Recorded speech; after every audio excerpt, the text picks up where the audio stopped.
revenir sur les problématiques de théologie que j'ai lancées depuis quelque temps, à savoir que ceux qui s'intéressent à un Dieu qui serait à l'origine de l'univers vont être obligés de passer par la technique. Je viens d'écouter une émission sur les déchets qui viennent de Mars, etc.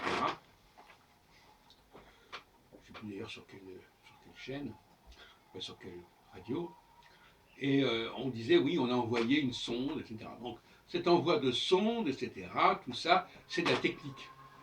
Donc, il y a un lien entre la théologie numéro 1 et la théologie numéro 2. La théologie numéro 1 qui est celle de la science, la théologie numéro 2 qui est celle de la technique, alors que la théologie que je défends, moi, pour les juifs en tout cas, c'est une théologie qui se situe au-delà de cela, mais qui en même temps ne renonce pas à la technique, mais renonce à la technique humaine.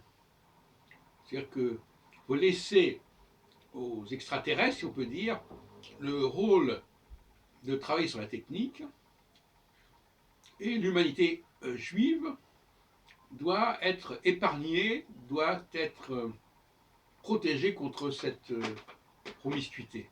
C'est pour ça que le problème de la technique est au cœur de ma théologie, dans tous les sens. Paradoxalement, il s'agit de présenter ce Dieu comme un Dieu technicien, un Deus Faber, et en même temps, considérer que si c'est un Dieu technicien, ça veut pas dire que l'homme doit être technicien. Dans ce sens-là, il n'a pas à être à l'image de Dieu, comme on voudrait le faire croire.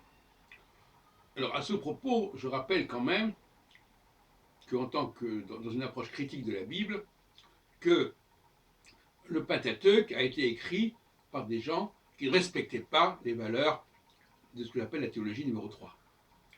Et donc qui étaient les avocats d'une autre théologie, qui est justement celle que je viens de décrire, la théologie numéro 1, la théologie 2, la théologie de l'homo deus, qui crée lui-même des objets, des outils, et la théologie d'un premier moteur dont on ne peut explorer l'œuvre que par le biais de la technique.